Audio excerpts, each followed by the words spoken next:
Hi అండి, అందరికీ నమస్కారం. నేను మీ Venugopal Reddy from Josh innovations private limited Edunine YouTube channel. ఈరోజు మన ప్రియతమ విద్యాశాఖ మంత్రి యనుమల రేవంత్ రెడ్డి గారు స్కిల్ హబ్గా తెలంగాణని ఆవిష్కరిస్తూ BFSI అనేటువంటి ఒక కోర్సుని తీసుకురావడం జరిగింది. BFSI అంటే దీంట్లో ఫైనాన్సు, బ్యాంకింగు, అదేవిధంగా ఇన్సూరెన్స్ సంబంధించినటువంటి వ్యవహారాలు ఉంటాయి. సో దీంట్లో రిజిస్ట్రేషన్ చేసుకోవచ్చు అని చెప్తున్నాడు. మా ముఖ్యమంత్రి గారికి నేను చెప్పేది ఏంటంటే, మా విద్యాశాఖ మంత్రి గారికి మా విద్యార్థులు, తల్లిదండ్రులు కంప్యూటర్ సైన్స్ తప్ప దేన్ని ముట్టుకోవడానికి రెడీ లేరు. ఇస్తే కంప్యూటర్ ఆపరేటర్గానే ఉద్యోగం చేసుకుంటాం తప్ప మేము బ్యాంకింగ్లోకి వెళ్ళము, ఫైనాన్స్లోకి వెళ్ళము, ఇన్సూరెన్స్ పేరే చెప్పమని చెప్పి వాళ్ళు అంటున్నారు. మీరేమో స్కిల్ హబ్గా తెలంగాణ అని చెప్పేసి ఇక్కడ ఇంజనీరింగ్ గ్రాడ్యుయేట్ లక్షల్లో ఖాళీగా ఉన్నారు. వాళ్ళకి సంబంధించిన ఏదైనా కోర్సులు పెడితే చదువుతారు తప్ప BFSI అనే కోర్సును చదవడానికైతే పిల్లలు రెడీ లేరు.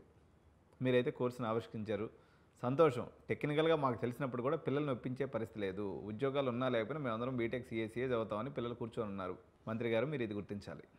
తర్వాత ఇంకా ఆయన చెప్పినటువంటిది ఏంటంటే, ఇప్పుడు స్కిల్ ఇండియా అనౌన్స్ చేసిన తర్వాత వాళ్ళు అనౌన్స్ చేసినటువంటి ఫస్ట్ కోర్సు బీకామ్ని కామ్గా చంపేశారు. కామర్స్ కాలేజెస్ని, హిస్టరీ కాలేజెస్ని, అదేవిధంగా BA కాలేజెస్ని మొత్తం కూడా గంపకొత్తగా చంపేసిన తర్వాత మీరు డిగ్రీ కోర్స్కేమో 10,000 రూపాయలు, 15,000 రూపాయలు రీయింబర్స్మెంట్ ఇచ్చారు. ఇంజనీరింగ్ కోర్స్కేమో SC STలు చేరినా కూడా ₹1,00,000, ₹1,50,000 ఫుల్ రీయింబర్స్మెంట్ ఇచ్చారు. నాణ్యత లేనటువంటి పిల్లలు, అత్యంత డౌన్ ట్రోడన్ పిల్లలు మాత్రమే ఆ కోర్సులో చదివిన తప్ప కొంచెం స్కిల్ ఉన్నటువంటి పిల్లలు కూడా డిగ్రీలు ఈరోజు చాలా తక్కువగా ఉన్నటువంటి పరిస్థితుల్లో మొట్టమొదటగా లక్షలాది మంది ఉన్నటువంటి ఇంజనీరింగ్ ఎడ్యుకేషన్ మీరు అడ్రస్ చేయాల్సినటువంటి అవసరం ఉంది. వీళ్ళని BFSI వైపు మళ్లించాలనే మీ ప్రయత్నం ఏదైతే ఉందో, మేమందరం బీటెక్ CA చదువుకుంటారంటే మీరు వచ్చి మెకానికల్, సివిల్, ట్రిపుల్ చదవమని చెప్పారు. మీరు చెప్పేది టెక్నికల్గా కరెక్ట్ కావచ్చు, కానీ ప్రజలను కానీ పిల్లల్ని కానీ మనం శాసించలేమండి. వాళ్ళకై వాళ్ళు తెలుసుకొని చేస్తే తప్ప మంత్రుల్లో, ముఖ్యమంత్రుల్లో లేకపోతే ఆఫీసర్లో చెప్తే వినరు. ప్రజలు వాళ్ళకు వచ్చేటువంటి డిఫరెంట్ ఇన్స్టాన్సెస్ని బట్టి, డిఫరెంట్ న్యూస్ని బట్టి వాళ్ళు నిదానంగా వాళ్ళకై వాళ్ళు మారుతారు తప్ప ఇప్పుడు రావాల్సింది, ఇప్పుడు మీరు డేటా సైన్స్ గురించినటువంటి ఒక స్కిల్ సంబంధించినటువంటి సెంటర్ పెట్టాలి, అదేవిధంగా ఆర్టిఫిషియల్ ఇంటెలిజెన్స్ సంబంధించినటువంటి సెంటర్ పెట్టాలి, లేదా IoT సంబంధించినటువంటి సెంటర్ పెడతామంటే పిల్లలు వచ్చేస్తారు తప్ప ఇన్సూరెన్స్ గురించి చెప్తాము, లేకపోతే మేము ఫైనాన్స్ గురించి చెప్తామంటే ఇక్కడ బీకామ్ చదివినటువంటి పిల్లలు ఎంతమంది ఉన్నారు, వాళ్ళకి మీరు ఆ కోర్సు పెట్టినందువల్ల ఇప్పుడు 300 కోట్ల రూపాయలు మీరు ఇన్వెస్ట్ చేస్తున్నారు. సో కరెక్ట్ అయినటువంటి కోర్సులను కూడా మీరు తీసుకురావాలని మేము కోరుకుంటూ ఉన్నాం. ఇకపోతే రెండో మాట, రేవంత్ రెడ్డి గారు అన్నటువంటి మరో మాట, ప్రైవేట్ ఇంజనీరింగ్ కాలేజ్లో అర్హులైనటువంటి అధ్యాపకులు లేరు అంటే మల్లారెడ్డిలో లేరు. మీరు ఎడిదిరిగిన లాస్ట్కి ఎడిదిరిగి ఏదో అన్నట్టుగా మళ్ళీ మల్లారెడ్డి దగ్గరికి వస్తారు. మల్లారెడ్డిలో అధ్యాపకులు లేరంటే రేపు పొద్దున మల్లారెడ్డి పర్మిషన్స్ రద్దు చేస్తారు, ఆయన పోయి డీమ్డ్ యూనివర్సిటీ పెట్టుకుంటారు, మన తెలంగాణ విద్యార్థుల నోట్లో మట్టి కొట్టినట్టు అవుతుంది. కాబట్టి మీరు మా రాష్ట్రానికి ముఖ్యమంత్రి, మా ప్రియమైనటువంటి ముఖ్యమంత్రి, మా ప్రియమైనటువంటి విద్యాశాఖ మంత్రి కాబట్టి మమ్మల్ని అందరినీ దృష్టిలో పెట్టుకోండి. స్టేక్ హోల్డర్స్ని, మన విద్యార్థుల్ని అందరినీ దృష్టిలో పెట్టుకోండి. మీరు కొన్ని మంచి పనులు కూడా చేస్తున్నారు. ఉదాహరణకి తెలంగాణ డ్రగ్స్ రహిత రాష్ట్రంగా చేయాలనేటువంటి మీ ఎఫర్ట్స్ అనేవి 100% నిజంగా సక్సెస్ అయినాయి. అక్కడ మేము ఎంతో మిమ్మల్ని అప్రిషియేట్ చేసాము. యాక్చువల్గా ఇలాగనే రాష్ట్రం ముందుకెళ్తే చాలా బాగుపడుతుందని అనుకున్నాం. తర్వాత మీరు ఇంటర్నల్ స్లైడింగ్ పెడితే నిజంగా కరప్షన్ అడ్డుకట్టేస్తున్నారు రేవంత్ అన్న. మొత్తం కూడా మనకి ఇంజనీరింగ్ అంతా కూడా కరప్షన్ ఫ్రీ ఎడ్యుకేషన్ అవుద్దనుకున్నాం. తీరా చూస్తే మీ యొక్క మొండి పట్టుదల వల్ల కొన్ని వేల మంది విద్యార్థులు నష్టపోవడం జరిగింది. సో ఇప్పుడు కూడా IAS ఆఫీసర్లు వాళ్ళు ఏసీ రూమ్లో కూర్చొని మీకు ఏం సలహా ఇస్తారో తెలియదు, కానీ BFSIయో లేకపోతే హ్యాండ్లూమ్ కోర్సెస్ ఇప్పుడు మన KTR గారు ఎక్కడో ఆయన కాన్స్టిట్యున్సీలో తీసుకొచ్చేసి ఒక హ్యాండ్లూమ్ కోర్స్ ఏదో పెట్టారు, టెక్స్టైల్ కోర్సు. మీరు గుర్తించాల్సిన విషయం ఏంటంటే గత 10 ఏళ్ళుగా ఆ కోర్సులో ఎవరు చేరలేదు. ఆయన వచ్చిన తర్వాత బ్రహ్మాండమైన కాలేజీ గడిచాడు. ఎవరు? KTR. సిద్దిపేట అనుకుంటా, నాకు కరెక్ట్గా ఊరు గుర్తులేదు, కానీ ఆయన కాన్స్టిట్యున్సీ ఏదైతే ఉందో అక్కడ ఎవడు చేరలేదు. మీరు ఇక్కడ తీసుకొచ్చేసి ఏదో హ్యాండ్లూమ్కి సంబంధించేది IIT ఏదో సంథింగ్ ఏదో కోర్సు పెట్టారు. హ్యాండ్లూమ్ కోర్సులు, ఫైనాన్స్ కోర్సులు, లేకపోతే ఇన్సూరెన్స్ కోర్సులు ఎవరు చదువుతున్నారన్న? ఇక్కడ బ్రహ్మాండంగా ఉపాధి కలిగినటువంటి టామ్కామ్ లాంటిది పెడితేనే దాంట్లో చేరేదానికి మనుషులు లేక మనవాళ్ళు చేయనటువంటి పరిస్థితి. మనవాళ్ళందరికీ ఒక ఫోబియా పట్టుకుంది. మీరు ఆ ఫోబియాను పోగొట్టాలంటే ముందు నారాయణ శ్రీ చైతన్య కాలేజీలు మూసేయాలి. మీరు మూసేయలేరు, ఎందుకంటే నారాయణ తెలుగుదేశం పార్టీకి సంబంధించిన ఆయన మీ గురువుకు సంబంధించిన పార్టీ కాబట్టి మీరు వాళ్ళ మీద ఎటువంటి నిర్ణయం తీసుకోలేరు.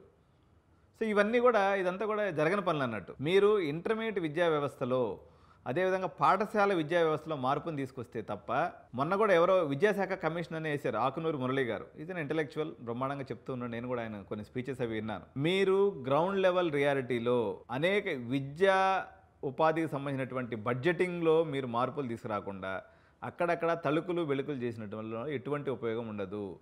సో మీరు విద్యకి పెట్టేటువంటి బడ్జెట్‌లో మీరు ఇప్పుడు పెడుతున్నటువంటి బడ్జెట్ కన్నా అట్‌లీస్ట్ డబుల్ చేస్తే తప్ప బేసిక్ విద్యా ప్రమాణాలు తెలంగాణ రాష్ట్రంలో మెరుగుపడేటువంటి అవకాశం లేదు.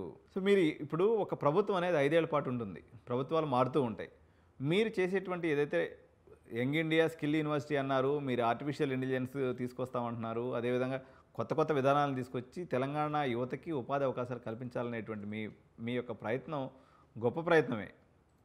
కానీ ఇందులో ఉన్నటువంటి అనేక చిక్కుముడుల్ని, పీటముడుల్ని అడ్రస్ చేయకుండా, అనేక రకాలైనటువంటి ఇంబ్యాలెన్సెస్ని మీరు కరెక్ట్ చేయకుండా మీరు ముందుకెళ్తే ఈ ఫలాలు ప్రజల దాకా చేరవు. ప్రభుత్వాల యొక్క పరిధి పరిపాలన చేయటమే తప్ప బెత్తం తీసుకొని ప్రజల్ని శాసించడం కాదు.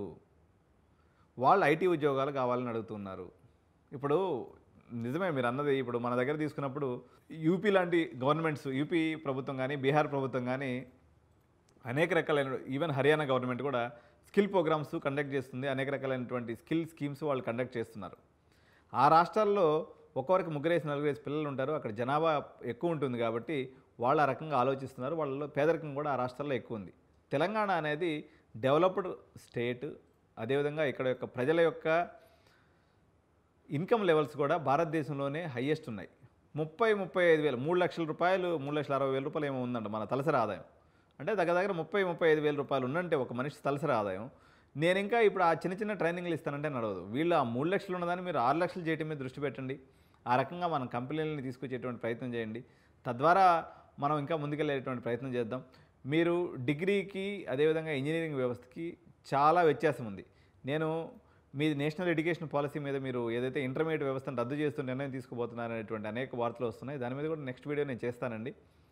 సో అసంభవమైనటువంటి పని ఇది. ఎందుకంటే ఇంటర్మీడియట్ గుత్తాధిపత్యంలో నారాయణ, శ్రీ చైతన్య, గాయత్రి, ఎస్ఆర్ ఇంకా అనేక రకాలైనటువంటి సంస్థలు ప్రభుత్వాలకి భారీగా డబ్బులు ఇవ్వటం, డబ్బులు ఇచ్చి వాళ్ళ యొక్క పబ్బం గడుపుకోవడం అనేది ఆంధ్రప్రదేశ్లో నేను గత 25 ఏళ్ళ నుంచి చూస్తున్నా.